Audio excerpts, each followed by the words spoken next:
and welcome back to another video. In this video I am going to share with you a number of popular ways to tie a scarf.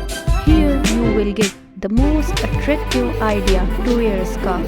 So keep watching and don't forget to support and subscribe my channel. Thank you.